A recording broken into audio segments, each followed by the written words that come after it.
Mao pa'y udto ay maaga pa naman eh. Good morning to all of you guys.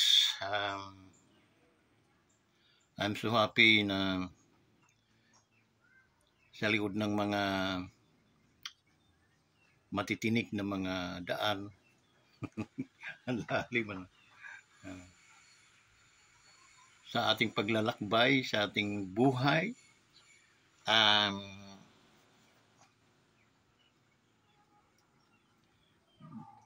Damo nga salamat han iyo pagsubaybay han aton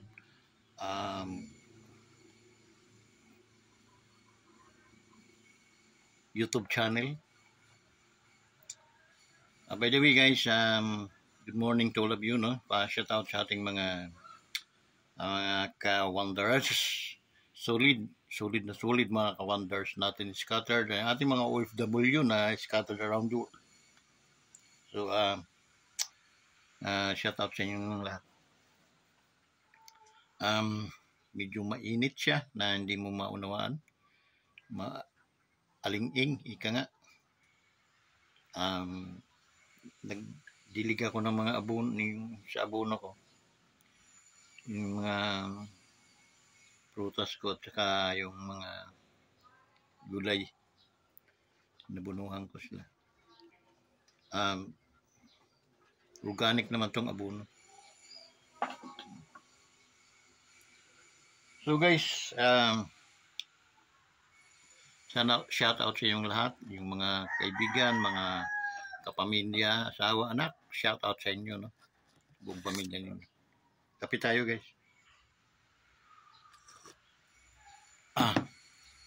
For about malapit na ako mag 2 years itong aking journey sa aking pag-vlog. Okay, we have almost 700 subscribers, no? Followers. I hope na marami pa dyan, no? Mga nag-observe lang para tayo kumita talaga, no? Ang aking aso nag-consumption. Hi! Say hi to our vlog! Hi! Say hi to our vlog!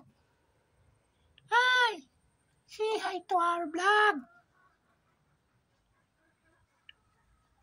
Say hi to our vlog! Ayoko, sir. Di naman sila nagsasubscribe sa atin. Kita mo naman na nasa 700 pa lang tayo. Sana bilang aso makikiusap ako sa mga kaibigan ni Wanderers Motovlog TV. Please subscribe to our channel. Maraming salamat po. Nagtatalta na aso na buwang. So yun guys, balik tayo sa ating himpilan din dito sa Wanderers Motovlog TV. Ini nga istasyon ay programa ay puro katang-isip lamang at tayo ay nagbabase sa mga nangyayari at tayo ay nagbibigay lamang reaksyon kung ano ang mga nababasa natin o napapakinggan natin mga balita na kontraman o sang-ayon sa ating pamahalaan. Okay? So itong yung lingkod, araw-araw na nakaharap sa inyo dito sa Wanderers Motovlog TV. Ang title ng ating programang ito ay Magandang Umaga. Yan ba? Ay wala na nga pala yun sila, no? Ganda din yun, nakakatulong din yun sa ano. Magandang umaga. Yan ba? So, gising-gising mga yan ba, no? Gising-gising tayo, ating bukawin yung ating mga arabagang mantika na pag nalalamigan, bumabagtik. Ika nga. So, gising-gising tayo para mamulat tayo sa tama, no? At hindi tayo maibinta ng ganun-ganun lamang. Okay? So, yun nga isang mga pangyayari. Kasi, medyo naiba ang ating bansa ngayon, no? Talagang pinagtatawanan siguro tayo sa ibang bansa. Okay? Kagabi may nakita ko sa video yung sa Pulburunik. Okay? Talagang si Bongbong Marcos, si BBM yung sabi nga ng asawa ko, bata pa yung daddy kasi 2012 pa eh. May mga picture na yun, no? Mga nag-video.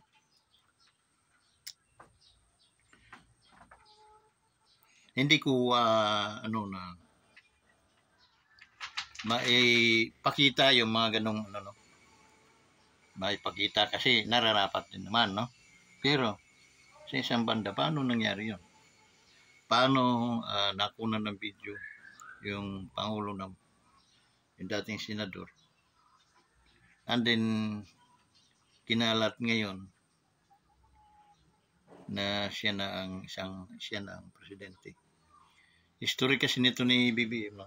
Dati nag-senador ito, no? Tapos namakbo ng vice kalaban si Lubredo.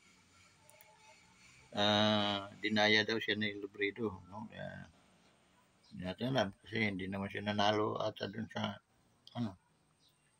kasi yun nga, you're wasting your money pag ikaw ay naghahabol o bawa may nakala mong dinaya ka, edi maraming gastos ang gagawin mo para at least mahabol mo yun. Hanggang siya naabot na ng 3 years, wala nang nangyayari. So, sayang lang yung gastos mo. At siguro, siya doon sa pinagdadaanan ni BBM, yung ganong no? Pero, paman, mali din talaga yun. Kasi hindi naman pwede na lulong ka sa bawal na gamot at magiging pinuno ka, magiging isa kang hari o maraming mag-uupos sa iyo. Okay? Because you cannot decide in a proper decision. Hindi ka makakapag ng proper decision. Bakit? Puro lubak-lubak ang dating ng isip mo ngayon, no? So, magkakaproblema ka. So, to be paiksi natin yung ating conversation, no? Guys, dapat hindi na siya tumakbo ng presidente. Kasi, alam mo yung ganyan, mahirapan nga talaga unang-una. Yung hindi mo, ang akala mo sa pagiging presidente ay yung barangay style lang, no? Hindi, buong mundo. Eh? Kailangan alam mo lahat paano makipag-deal sa ibang bansa, palitan ng kuro-kuro sa ibang bansa. Hindi yung pag napikong ka dahil ikaw ang bansa mo ay nanalo sa desisyon ng pinagpipilitan ninyo na napakaraming claimants dyan sa lugar na yon. Tapos sabi ng kabilang kampo, ba't kami papayag sa ganon? Hindi naman kami membro ng inyong mga kalukuhang grupo-grupo. Hindi, malabo po talaga yun, no? The best decision supposed to be, kung ikaw ay malinaw, ikaw ay mayroon talagang tatakhari, gagawin mo niyan, ano mo ngayon, i-deal mo ng di upuan natin to, mga busing, upuan natin to, pag-usapan natin ng maayos, hindi para tayo ay walang pikunan. So, ayun sa mga nangyayari, actual nangyayari, hindi naman talaga kayo membro doon sa ano yun na kami ay nag-decision silang nanalo kami. Para rin kaming nabudol doon, no? Dahil ang reklamo o dinimanda ay hindi naman membro nung ano, kaya paano kung masasabing nanalo kayo, no? Katarantaduhan din yun. So, anong nangyari noon? Mag-aaway talaga kayo. Dadaanin nyo ngayon sa palakasan. Okay? Alam mo namang wala kang binatbat. Bakit ka papasok sa ganong usapin? Okay? So ito guys, nireactionan lang natin yung totoong mga nangyayari sa ating lipunan, sa ating bansa. Okay? Because kunting kibot natin dito, akala natin mayroong higanti, mga higanting naka-back up sa atin. Okay? Pero hindi. Natutulog din ng mga yun. Mamumulat yun, wasak na tayo. Warak na. So ano pang saysay? What I mean, hindi po automatic yan sila magre-react kahit mayroon tayong 100 kasunduan sa kanila. May mga batas din silang sinusunod doon. Magkukurong pa yun sila, magmi-meeting pa yun habang tayo ay binabarukbok na. Okay? Ginagawa na tayong linupak. So, yun. Guys, alam nyo guys, yung inano ko na sa inyo noon, yung the essence of war. Okay? Parang hindi nyo naunawaan natin yung mga sinasabi ko. Or hindi lang nyo ako kilala. So, ako'y anak ng Diyos. Dahil sinabi niya sa John chapter 1 verse 12. Okay?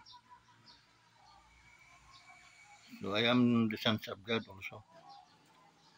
So, kailangan maniwala din kayo sa akin.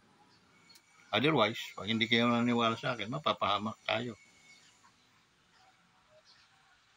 Ganun lang kasimple. Before itong government na ito, ni Marcos, merong government na nauna sa kanya, no? Si Pangulong Rodrigo Roa Duterte. Okay? Dahil yung mama, wala naman bisyo, maliban lang sa mga dilayla, no? Pero the rest, wala siyang mga vices. Nung kabataan, okay? Pero parehas tayo dumaan dyan.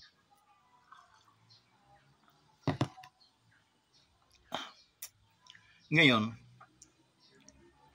binayaan si Pangulong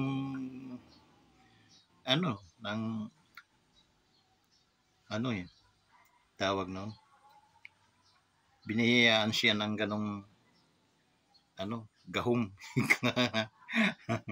Talagang ang mapapagpasaya sa kanya ay si Dilayla lamang. Mga anak ni Dilayla, mga ampon ni Dilayla, wala ni Dilayla. So yun, okay lang naman yun. Dahil ang ating Pangulo naman ay hindi naman yung kakanan ng mga 100 Dilayla. Mga pagod na yun sa 2, 3, 4, 5, 6. Pagod na, hindi na kaya yun. So, okay lang yun. Basta hindi lang pinapabayaan. Walang problema yung kanyang bisyo. Pero, yung bawat takbang desisyon na ginagawa ng mamang yon, ng taong yon, ng dating Pangulo natin, ay talagang mabilib ka. Okay? Mabilib ka. Yun nga lang hinangaan ko bukod kay Marcos Sr. Okay? Hindi ko inantala yung mga dark side ni Marcos Sr. Tao lang yun, nagkakamali din, no? May pride din yun, pero minsan yun, dahil presidente, brilliant na tao talaga yun. Okay? So yun. To make story short, no? Matagal na namatay si Pangulong Marcos. And then naka-living lang yun sa, naka-display lang yun sa, ano nila, likuran ng bahay, sabihin na natin.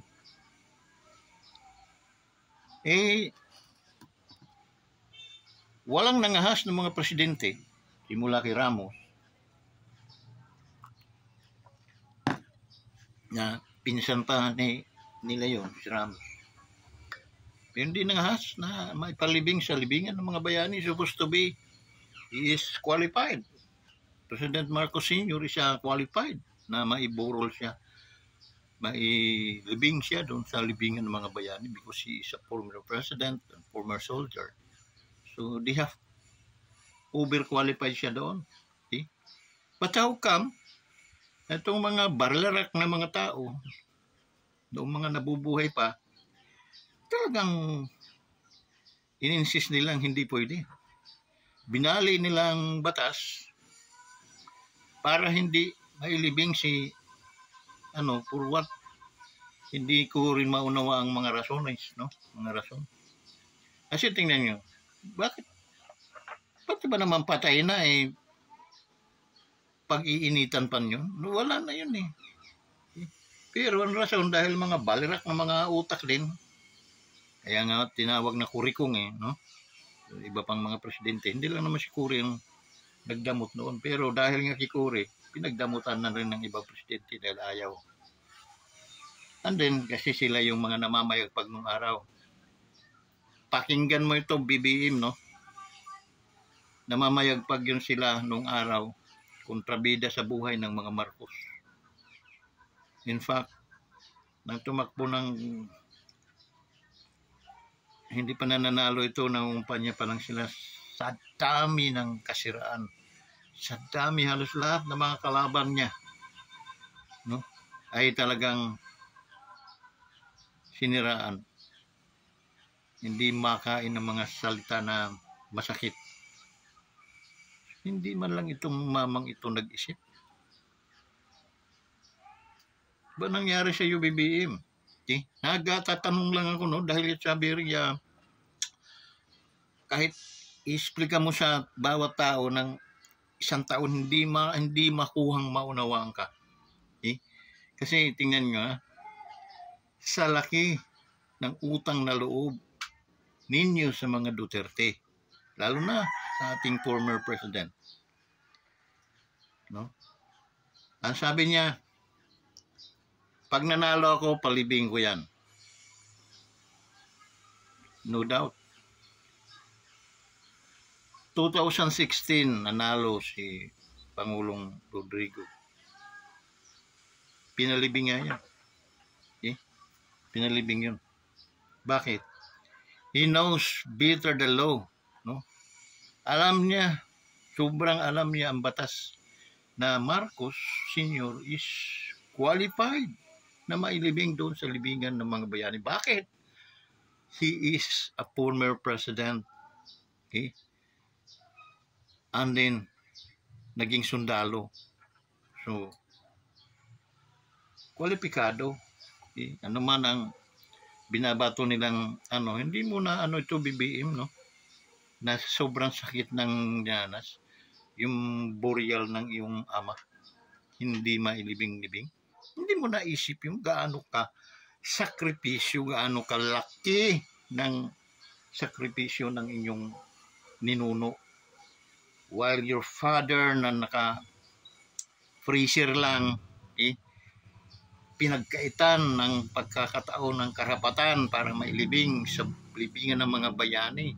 Hindi mo nakuha yon. Hindi mo naunawaan yon, guys. Kinana mo sila. Okay? Kinana mo si former president na pumunta ka sa Davao, nakiusap kayong ikaw ang gawing vice. Hindi ka lang ginawang vice, ginawa ka pang presidente. Instead na si Inday ang presidente natin ngayon, ipinagkatiwala sa iyo. And then yun ang ginawa mo.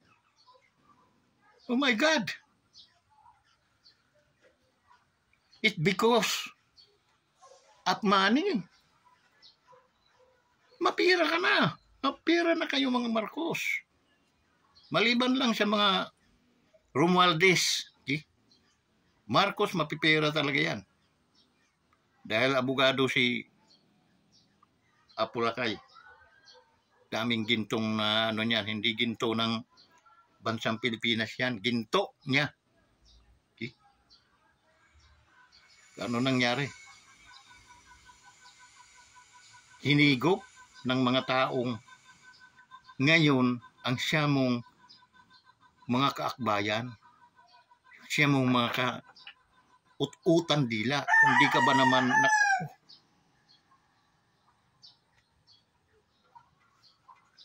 hindi lang kita kailan ka kaya mamumulat. Nagpapahalata ka na ikaw ay sabog ang utak. Wala kang puso. Wala kang yung nako. Pinsan lang kita pero wala akong utang na loob sa iyo. Okay? Pinsan ko kayo mga Romualdez pero wala akong utang na loob sa inyo. Pero dito sa mga Duterte mayroon akong utang na loob na tatanawin sa kanila. Magalit na kayo sa akin, tayo ay mag-away-away. Okay lang. Marcos ini. Pero hindi, dahil siguro sa hanggang ngayon, ikaw siguro talaga ay gumagamit pa.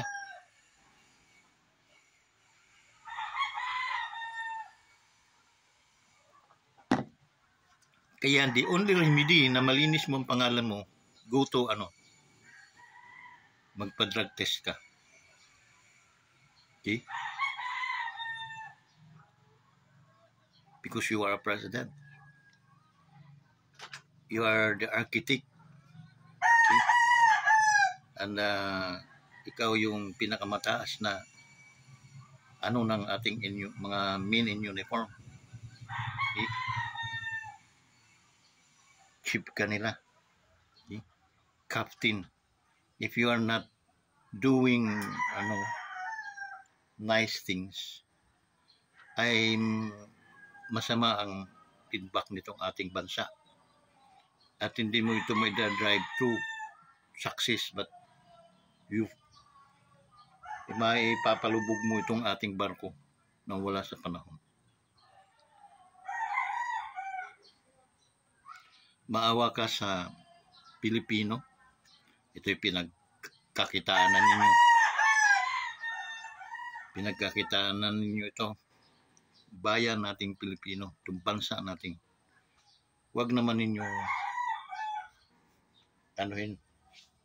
sansarin yung galit ng mga tao. Because ang government talaga, ang malakas na gobyerno, tao. Tao din yung nagluklok sa inyo.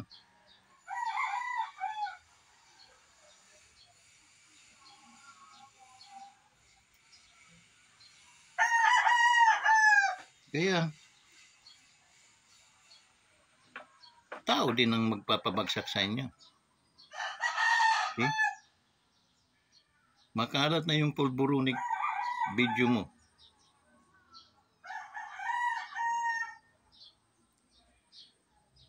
Mayroon silang pinaghuhugutan kung bakit ganyan ang mga decisions na nangyayari sa iyo ngayon. Bilang isang presidente. Saan mo ba nakuha yung mga ganyang pag-ugali? Dahil hindi naman ganyan si Lakay. Si Apulakay ay hindi ganyan. Hindi kurap yun. Hindi nga ako naniwalang magnanakaw yun.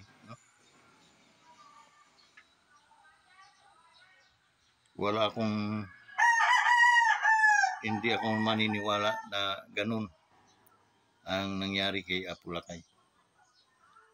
Malinis na tao yun. Brilliant pati.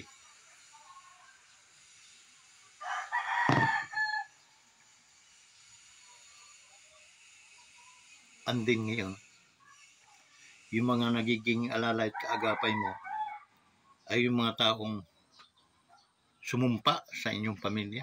Oh my God. Oh my God. Kung may katinuan talaga ang pag-iisip mo, Sir, Mr. President, hindi mo gagawin to eh. Hindi ka gagawa ng ganito senaryo. Ang laki ng utang mo rin kay Vice President Inday. Dahil pinagbigyan ka. Vice lang ang gusto mo, pero pinagbigyan ka maging isang presidente. Okay. Hindi mo ba nakita yung ganong ano? Ikaw hindi mo yun kayang maibigay, pero sila easy to them to give yung opportunity. Okay? Dahil hindi ka naman mananalo kundi dahil din sa kanila, sa totoo lang. Okay? Tapatan tayo. Hindi ka mananalo. Kasi para ka maniwala, malapit lang yung 6 years, no? Nakakatatlo ka na, 3 taon na lang, napakabilis. Kumuha ka ng irerito mo na manok. Pustahan tayo Syutya Baldiyan. Syutya Unururo. Bakit? Sinadsad mo.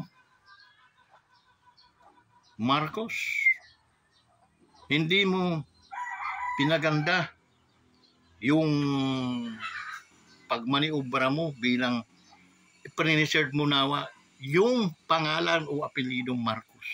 Pre-reserve mo dapat. Iniwasan mo sana magkamali. Magkamali man pero minimal lang. No? Hindi ganito kalaking pagkakamali mo. Mga yung pwede ka matawag na greatest traitor. Bakit? Ay yung mga tao ngayon na traitor mo ngayon,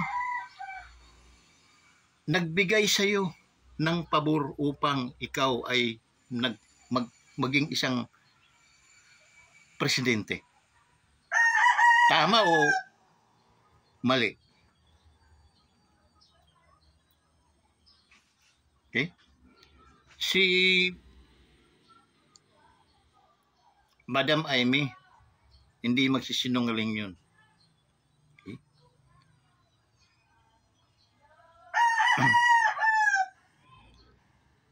Sinira mo yung darating pang mga Marcos. Wala na yan. Dahil sa'yo. Imagine mo, ganito. Yung chief ng PNP, okay? Tinanggalan nyo ng budget ng nasa DepEd Secretary Pasiano. Tinanggalan naman nyo ng budget tapos hindi naman pwedeng hindi mo alam yun. Ikaw ang Pangulo, ikaw ang Presidente. Okay. Nasa iyo ang final decision. Tinanggalan pa ninyo ng security. Diyos ko, Bongbong Marcos. Yun ang pinakamalaki mong pagkakamali. Kasi oras na may mangyari niyan, kulang yung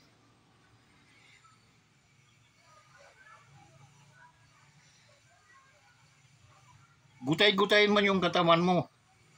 Kulang sa inis ng mga tao. Hindi man kasi magkakaroon ng ganyan kung hindi mo sinalaula ang vice natin. Mas malaki ang boto niyan kaysa iyo. Yung dapat ang presidente pero binigay sa iyo. Katapos yun ang igaganti mo. Tanggalan mo siya ng Hindi mo naisip yung gaano kadelikado niyan. Kahit hindi mo naisin, hindi pumasok sa isip mong kanain yung Vice President at may nangyari.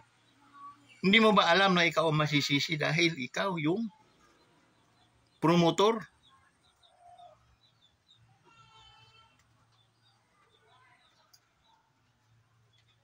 Dapat sinecured mo, secure device. Vice, kumuha ka pa ng mga securities to make safe. Hindi mo yung unti-unti mong natanggalan ng mga di napakadali na pinitreat. Alam mo namang may mga kalaban tayo mga taga-bundok. Mayroon pang mga natitira. Kung hindi mo ba pumasok sa isip mo yung kung may mangyari sa Vice President, ang akala mo hindi magre-react ang mamamayang Pilipino? Wow! Kaya maliin yung pag-analyze sa inyong mga buhay. Okay?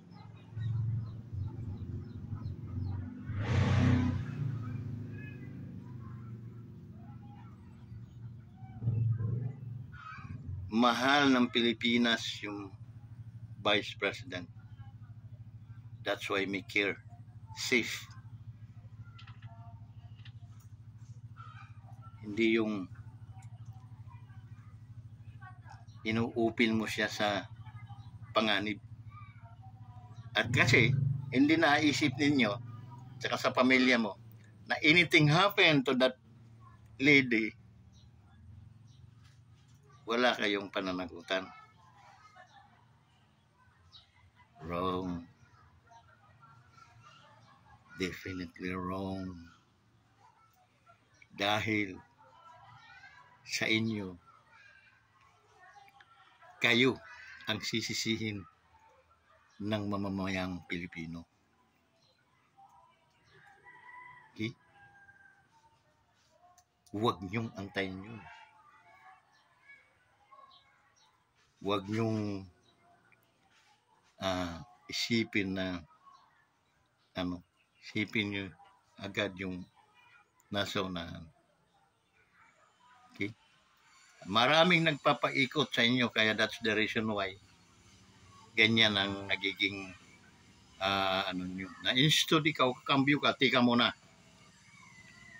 Mayroon akong mga nito at pananagutan ko yung mga tao na anything happen to them, mayroon akong pananagutan dyan.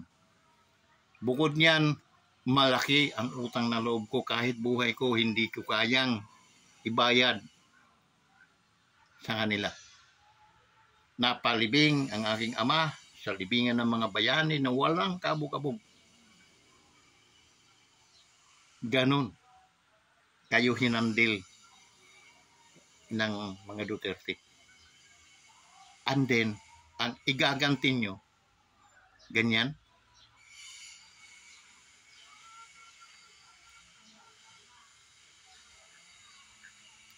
Alam mo, BBM,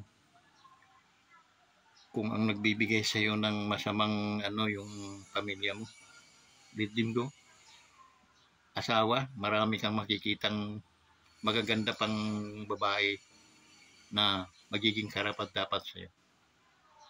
Hindi ka ipapahamak bagkus. Okay? Yung marunong magmahal sa bansang Pilipinas. Hindi yung kita mo nang kayo ay umalis, sumakay ng eroplano. Anong ginawa ng asawa mong yan? Okay? Inisnab niya si Inday, ang Vice President. Vice President yun. Okay? Mahalaga yan kaysa kanya. Siya wala yang halaga. No? Pwede mo ngayang yun, no? Dahil maraming babae. Sisigawan mo lang yun. Punyeta ka, hindi ka, no? Dami mo ng kasalanan sa mamamayang Pilipino. Okay? Dapat ganun. Dahil tayo na may mga lalaki, para at least ang mga babae ay sumunod sa atin.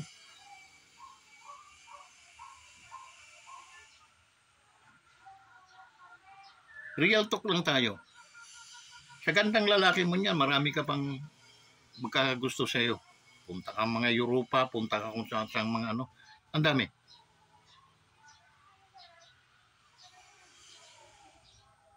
Tunay, no? Hindi animal. Pinsan, mawala man mga pinsan ko, no? Sa side ng mother ko, mawala man mga yan. Parang ano, kinidlatan lahat. Okay?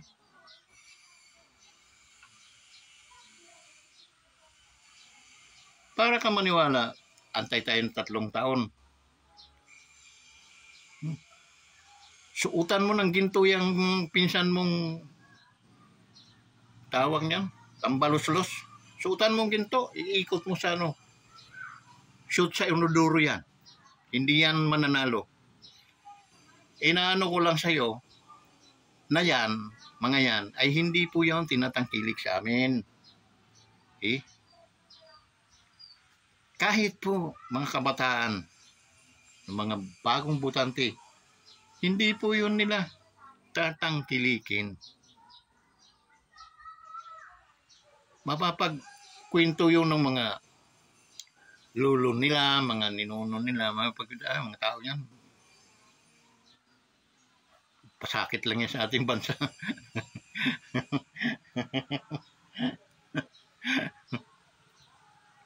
Wala po kasing naidulot ng maganda ang mga yan sa bansa ng Pilipinas. Kahit po doon sa may amin mismo, sa Liti at Samar, wala po talaga yung mga naiambag na umunlad ang aming mga lugar. Wala. Si Tacloban ngayon,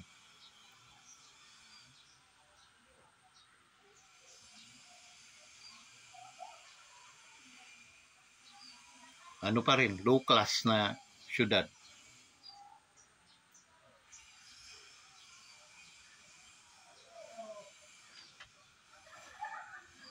Kaya, guys,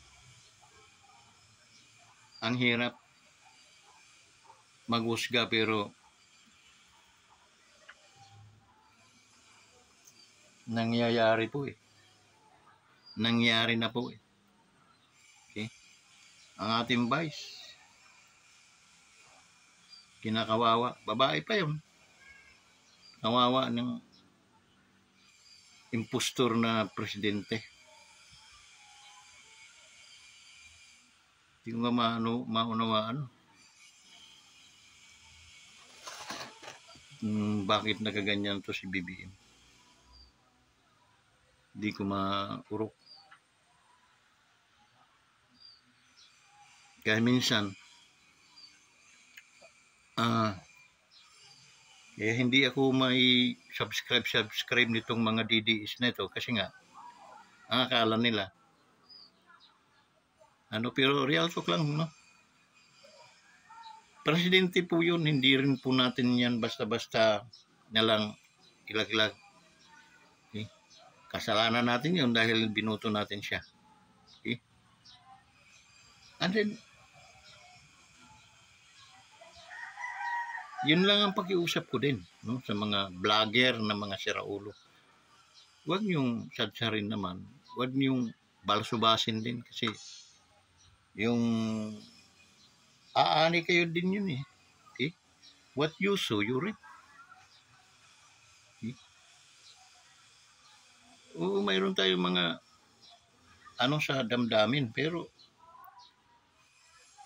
huwag naman ninyong balatan masyado yung kanilang mga buhay. Respeto dahil siya ay presidente ng bansang Pilipinas. Huwag niyong salaulain kung anong tawag na lang ninyo. Kasi hindi naman yun itinuro bilang tunay na mga Pilipino. Mayroon tayong mga paggalang. Kahit nga tayo ay linalantaka na ng kastigo nung araw. Hindi ka makapagsalita ng masama sa magulang. Parang magulang natin sila. They are leader. Okay? They are king. Hari. Ang pagiging hari nila, mayroong hangganan. So, wag naman ninyong salaulain. Tawagin nyo kung ano-ano. Okay? Kasi masakit din dahil may mga ninuno tayo bilang isang Pilipino. Inano natin, sundin din natin. Naalala ko nga nung ako'y high school pa, merong isang gurong talino din. Magit lang siya. Sabi niya, it's better to have a single centavo rather than to have a stolen piso. Okay? Kita mo yung mga ano na yun. Ngayon, wala na.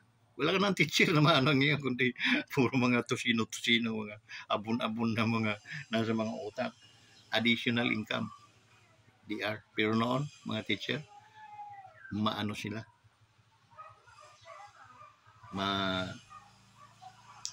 Tawag noon, mayroon silang mga kalidad, di kalibre mga teacher noon. Hanggang ngayon, imagine mo 63 na ako, hindi ko makalimutan during that 70s na ako high school. Sinabi ng teacher ko yun. Na better to have a single centavo rather than to have a stolen piso. Mas mabubutihin pa niya magkaroon siya ng centavo na hawak kaysa magkaroon siya ng piso na ninakaw naman.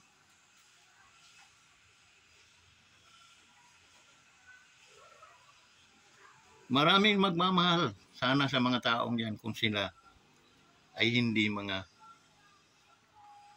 anong mga tao. So, yun, sila rin ang may kagagawan kung bakit para ayaw silang tangkilikin ng mga mamamayan. Sila rin ang may kagagawan nun. Okay? So, that's why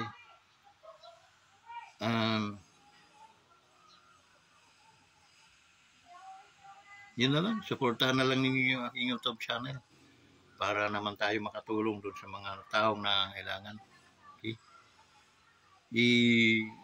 Bumabato dahil nga nakikita natin, nararamdaman natin. Okay? Hindi naman tayo magbabato ng ganyan kung hindi tayo magre-react ng ganyan, kung hindi natin nalalaman, nakikita ang mga nangyayari at katotohanan na kaganapan dito sa ating bayan. Hanggang dito na lang at shout out kay Tid Pailon. Pade,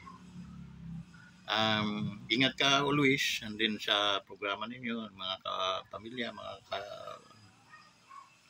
ingat kayo. And then damo nga salamat pag gihapon hining aton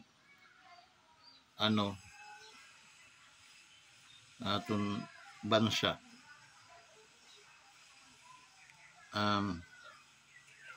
Ayaw pangluya hiton ikakaupay hiton atin nasyon hining aton bansa. Kaya adi kami ay mong likuran ano man ang mga kaganapan, text ka lang. Okay? Kung ano ang mga maupay nga buhato nini para at least makabangon ang bansang Pilipinas.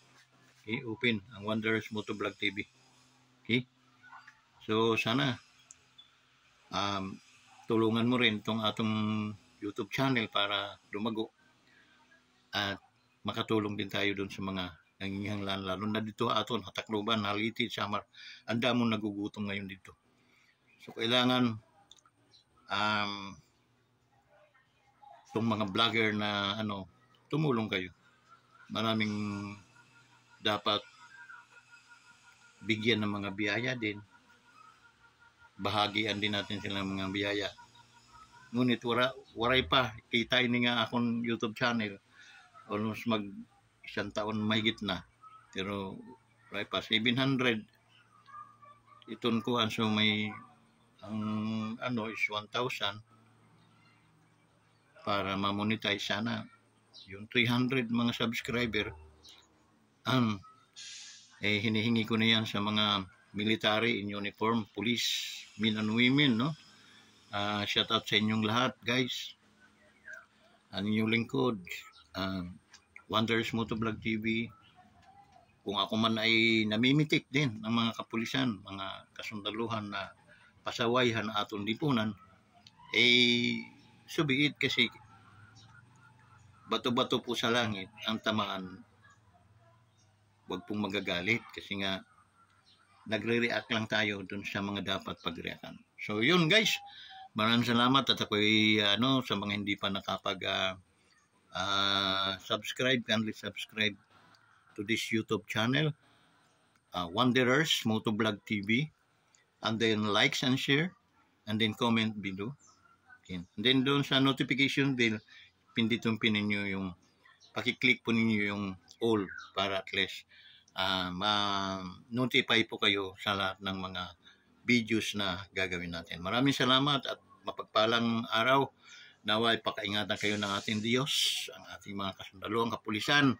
Kayo ay protektado ng kapangyarihan ng ating Panginoon. Maraming salamat. Pati ang ating mga OFWs, mga kasangkay, mga amigos, amigas, na scattered hininga aton bansa. Damo nga salamat mga samarnon, shout out sa iyong tanan.